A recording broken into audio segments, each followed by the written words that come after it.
So today is the first day of the next 2 weeks. So Monday through Friday this week, Monday through Friday next week, I am going to be basically giving you a lot of information that was presented at the Healthy Dog Expo. Sorry, not the Healthy Dog Expo, at the Reinventing Pet Health in California. I made this presentation for that, and I saw a video of the presentation that I did out there. That there is going to be a sale video of all the presentations that were done there to give you an idea of what was covered and how great those speakers were, and hopefully encourage you to maybe attend in person next year because it was so much fun. But anyway, so I was asked to come up with the 10 most commonly used dangerous drugs in veterinary medicine. So it was a little bit of a weird presentation for me because I'm not talking about holistic medicine as much as I'm talking about traditional veterinary medicine, except I'm talking about it from the point that, really kind of gets me and why I do what I do, because it makes me mad when I see these things used and I see damage being done to our pets. So if any of you have seen the email that we sent out about the pet summit, Pet Nutrition Summit that I'll be hosting the first week in November, there's an intro video for me in there, and it talks about why I do what I do and why I'm so passionate about our animals and how I've always wanted to be a veterinarian, and then I hated it. And I was one of those veterinarians that if I hadn't found a new track, I would have left the field because I hated what I was doing and I hated that I couldn't help.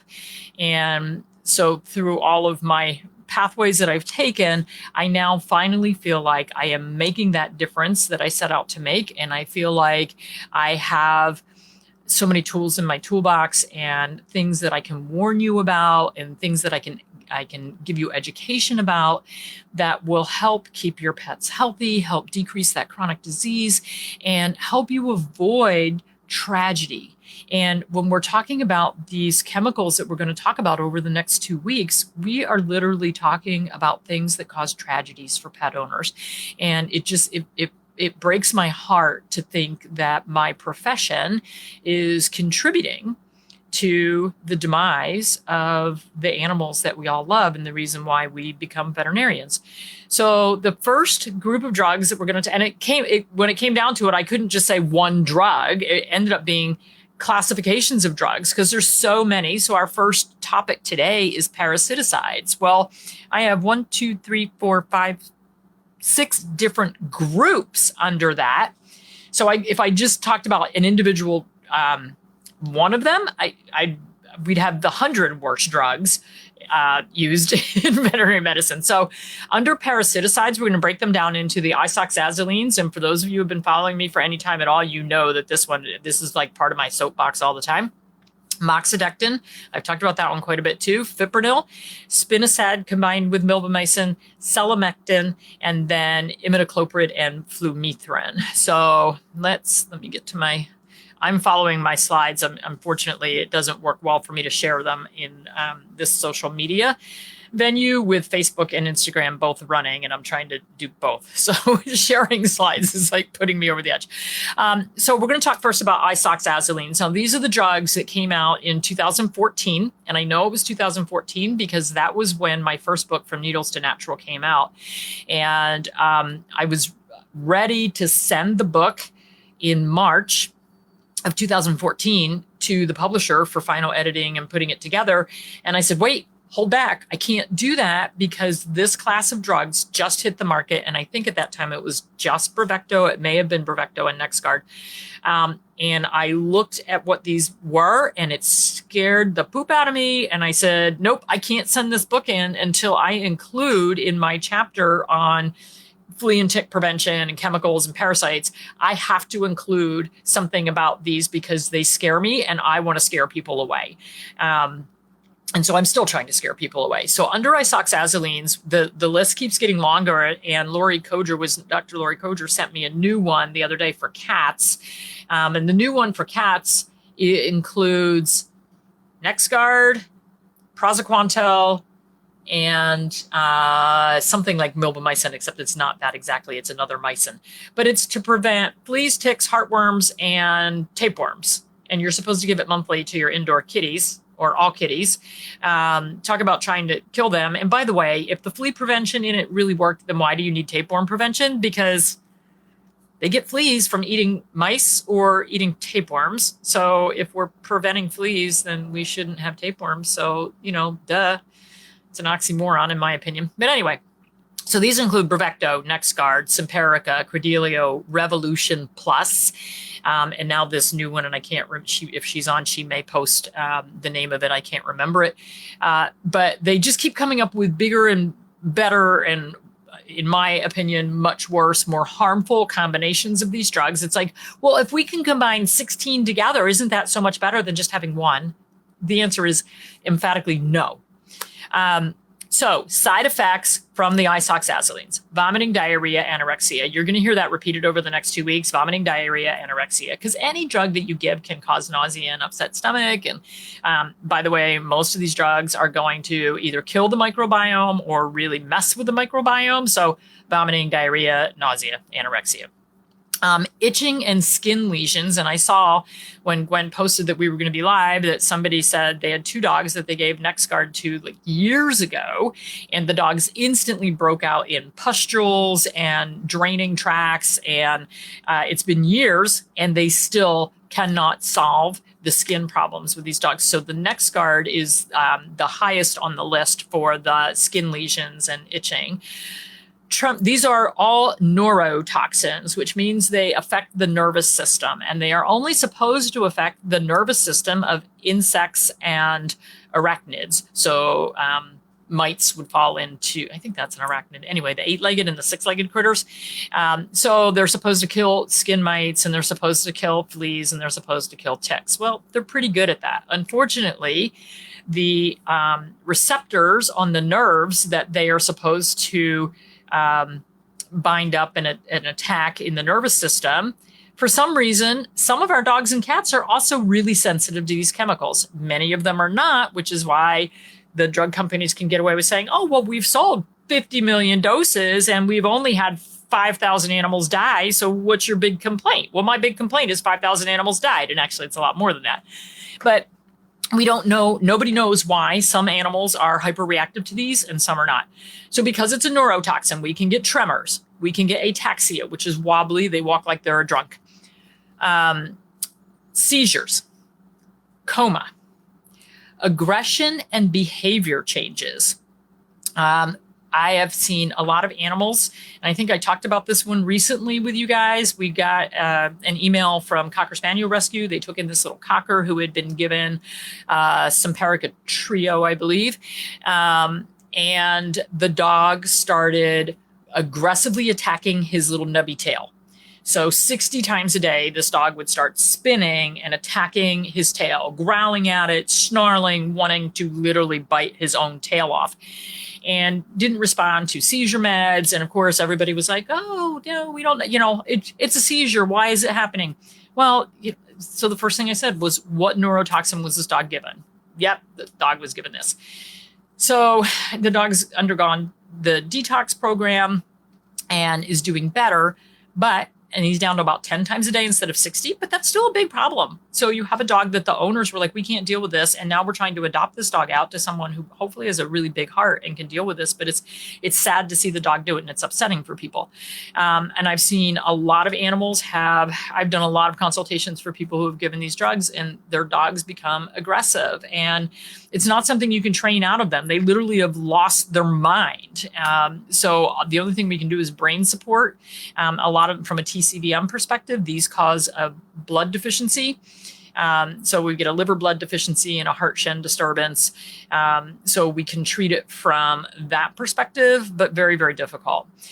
We can have organ failure and internal hemorrhage. And the reason for that is that this class of drugs is used in people. You know those commercials you hear about, instead of taking warfarin, take this drug to prevent clotting?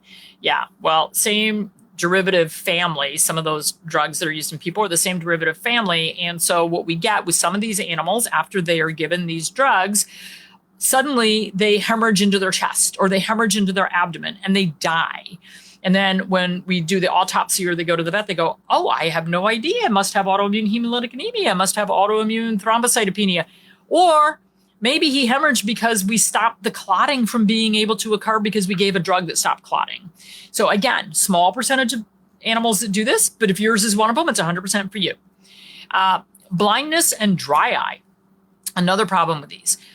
There was a paper presented at one of the international ophthalmology veterinary conferences talking about retinal degeneration, retinal inflammation, optic nerve inflammation and degeneration, and blindness associated with the use of these drugs. And I had a link to that paper years ago, and I went back and tried to find it, and it's been taken down. So, big pharma does not want people to know these things. I had a case of severe dry eye. Medium to large size dog was given one dose. I think it was Perfecto, but I'm not 100% sure. And the dog developed very dry eyes, and they did the tear test, and normal measurement is 15 millimeters at 1 minute. This dog had 0. We went through detox for months. We went through blood tonic foods. We did everything that I had in my we did different kinds of drops, everything I had in my toolbox. And the dog went from 0 to 2 in about 3 months. That's nothing. These people are having to put drops in this dog's eyes 4 to 6 times a day at a minimum for the rest of his life, unless there's some miracle that occurs 2 years down the line. And then I said seizures and coma and death. And we have seen certainly a lot of death from these drugs, and they make me crazy. All right. The next one after the isoxazolines is moxidectin. Moxidectin is found in the injectable heartworm preventatives, ProHeart 6 and ProHeart 12, and also in topical Advantage Multi.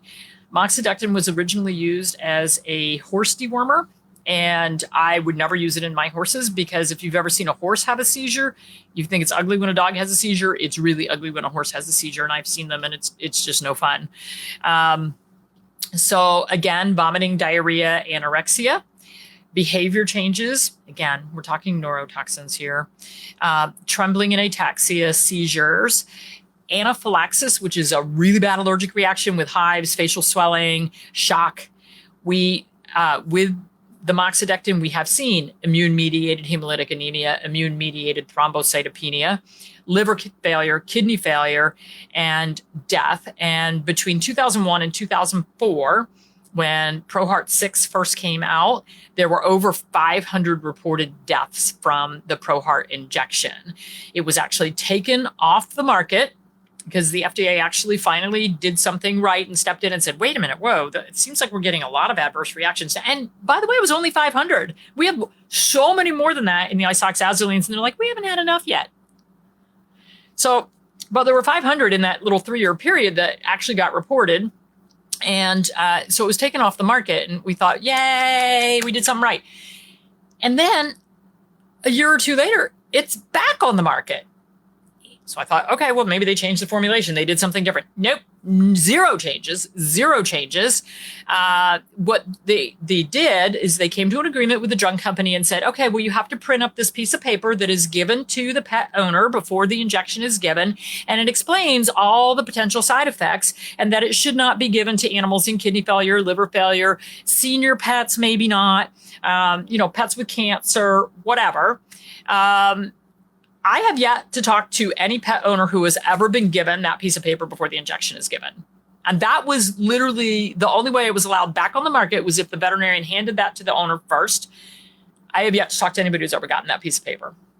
So in their infinite wisdom, then the drug company said, wow, that was so good. We'll triple the dose and we'll make it last for 12 months. So as if we weren't given enough toxins before, now we have one that lasts 12 months. And bad news. They have side effects.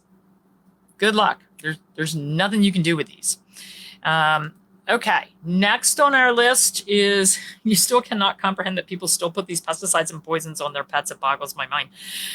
It boggles mine too. The problem is they don't know. if you are the pet owner standing in your veterinary office, the doctor, with or without the white coat, because not everybody wears them anymore, but they're standing on the other side and they're going, well, yes, I've read the literature, whether they have or haven't, but yeah, no, perfectly safe. Perfect. Yeah, this is great. You don't have to worry about giving that pill every month to prevent heartworms. We'll do this once a year. Don't worry about it. We'll send you a reminder. No brainer for you. I'm sorry. Are we that lazy? I guess we are. Anyway, so let's talk about fipronil. Fipronil is the active principle in Frontline and Pet Armor Plus. Pet Armor Plus is the one that's sold in like Walmart and over-the-counter. I think you can even get Frontline in a lot of over-the-counter places. But I've never found Pet Armor Plus to work at all at anything, fleas or ticks. It's supposed to prevent fleas and ticks. Never had good luck with that one at all. Frontline has been one of the topical parasiticides that's been out the longest. Like they've been out for a very, very, very long time. So if you just went and looked at number of adverse events, you'd probably find more for Frontline than anything else, just because more doses of that been sold because it's been on the market longer. What you really want to do is what's the percentage, like how many doses have been sold versus how many adverse event reports have been reported. And just remember that less than 1% of adverse events actually do get reported. So what numbers you're looking at, multiply them by 100 at least, because, they just don't get reported. All right. So for fipronil, thyroid tumors, it's a carcinogen and we put it on every month. Kidney and liver failure. It's a neurotoxin, so ataxia, tremors, abnormal gait, muscle cramping, hyperreactivity, and like noise reactivity, that sort of thing. Behavior changes, agitation, like the nervous pacing and I just got all this angst. Skin irritation and hair loss at the area where it's put on. Seizures, because it's a neurotoxin, and we always have to put death down there because there's a bunch of those going on too. So that's fipronil, and that is being used in a lot of different things. And that is the one that the studies done on the rivers in Europe found very high doses of fipronil. And they think that it's coming from people putting these chemicals on their dogs, and then the dog's swimming and washing their dogs. It's getting in the waterway. Like, so not cool. All right. So spinosad with milbemycin. This is a flea preventative, the spinosad. And then milbemycin is the heartworm preventative that is in Interceptor and Sentinel. But this particular combination of spinosad and milbemycin is the drug Trifexis. And Trifexis, there have been over 700 reported deaths from seizures with this one. Vomiting, diarrhea, anorexia, depression, lethargy, itching and redness, labored breathing, trembling, ataxia, paralysis, blindness, aggression, behavior changes. Is any of this starting to sound repetitive? Because this is what we get when we give a neurotoxin to our pets. So I really recommend not using Trifexis as your heartworm/flea preventative. And I know everybody wants to know, well, what would you use? Like if I was desperate, I mean desperate, and I needed flea and heartworm preventative in one thing, I would use Sentinel, which is milbemycin, but it's with lufeneron. And I've seen less problems with that, but I could have included that on this list too, because all of these drugs have the potential of causing serious side effects. For my patients where people really feel like they have to use a chemical for heartworm preventative, I've always recommended plain Interceptor. But I had many patients that reacted to that and could not take that as well. I'll talk about things we can do differently at the end. All right, so selamectin, which is Revolution. This is another topical. Vomiting, diarrhea, anorexia, hypersalivation, which is from nausea. Shocking. Again, neurotoxin, trembling, ataxia, seizures, coma, death, blindness, dilated pupils, because it's put on topically, alopecia, skin rash, itching, burning, and MDR1 dogs are more susceptible to the side effects. And we did a webinar on MDR1 a few weeks ago, so you could go back and look that up. I can only think of a handful of times in my life that I have used Revolution, usually for people who had sarcoptic mange problems that they just were not able to get rid of using natural treatments. Personally, we got sarcoptic mange with our dogs once. I used a single dose of low dose of ivermectin oral once a week for 3 weeks, solved the problem. I did not use topical Revolution. I have one client that I remember using topical Revolution. She tried for weeks to use natural products to get rid of the sarcoptes. Everybody in the house was infested. The dog was bald. She went to Revolution. It did solve the problem. And if I had to pick between Revolution and an isoxazoline, I'd go Revolution over an isoxazoline if I had a mite problem any day of the week. But I don't like to use either of them.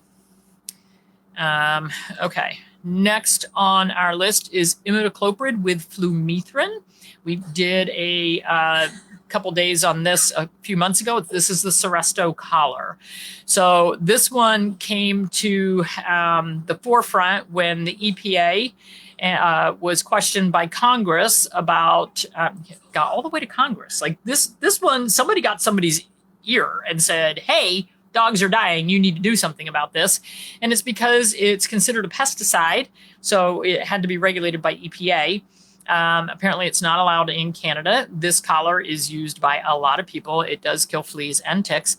Again, vomiting, diarrhea, anorexia, hypersalivation from nausea. It is a neurotoxin, trembling, ataxia, seizures, coma, death, at least 1,700 reported. Blindness, dilated pupils, kidney failure, liver failure, thyroid damage. Seems like I've heard that before too. Because it's it's a topical. It's around the neck. Loss of hair, skin rash, itching, and burning. And again, MDR1 dogs are more susceptible to the side effects from this one as well. Yes, ivermectin is the drug people got made fun of for using for the viral treatment, and it's now approved. Yeah, I mean, ivermectin, it has a lot of uses. Outside of being used as a heartworm preventative, it's used a lot in human medicine for human problems. So it's not to say that it doesn't have a place in this world.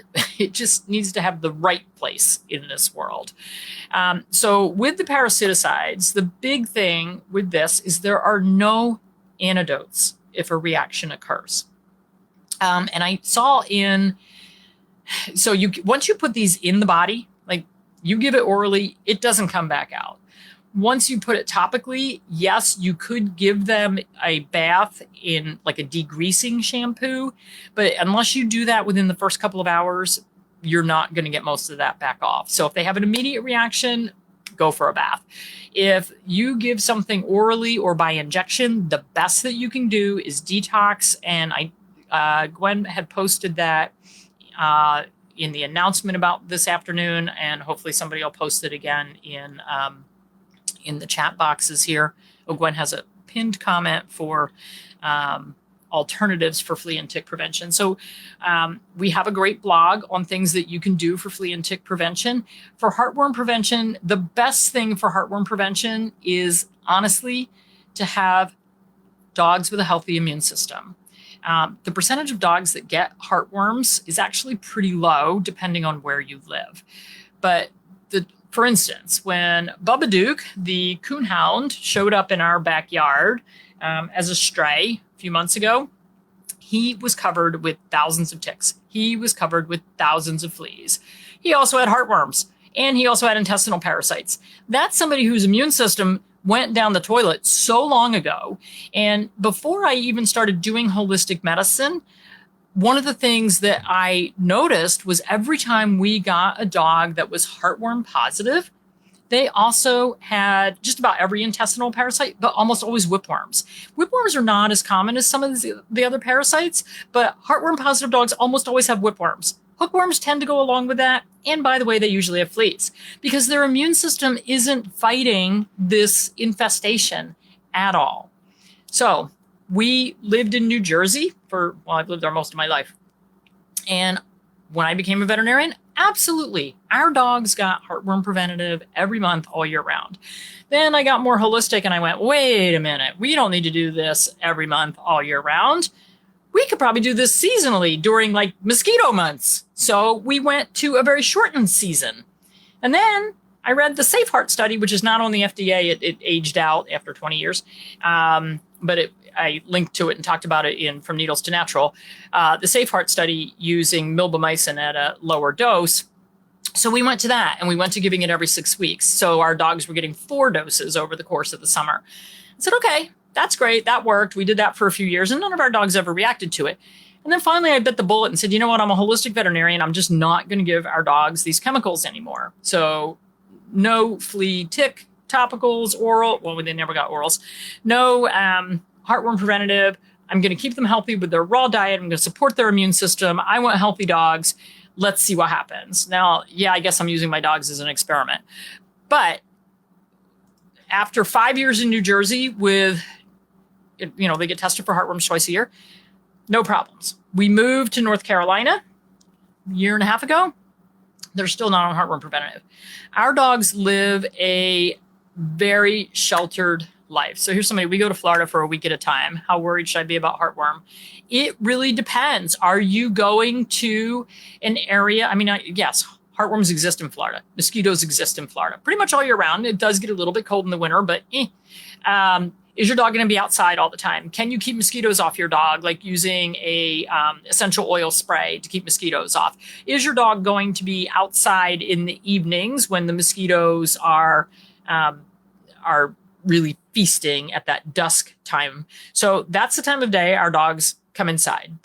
We don't keep them outside during mosquito feeding time. If a mosquito is biting me, then I know the mosquitoes are out, and I'm spraying me with the dog's essential oil flea and tick spray, and I'm spraying them, or I send them inside.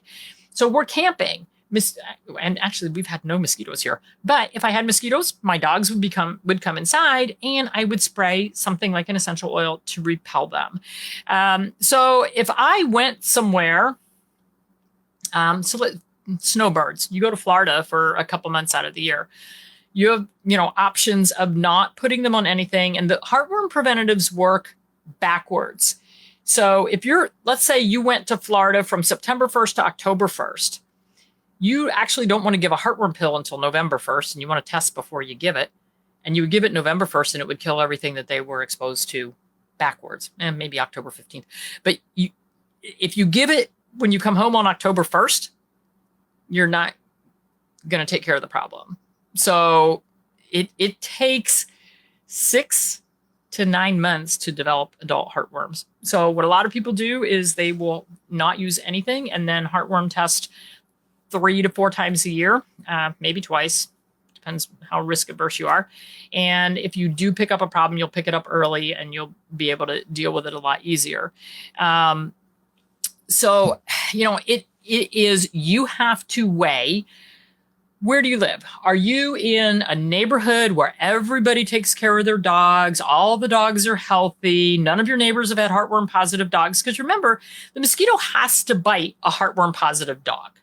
And then the microfilaria larvae that it gets out of that heartworm positive dog, 2 weeks in the salivary glands of the mosquito for it to mature to the infective stage.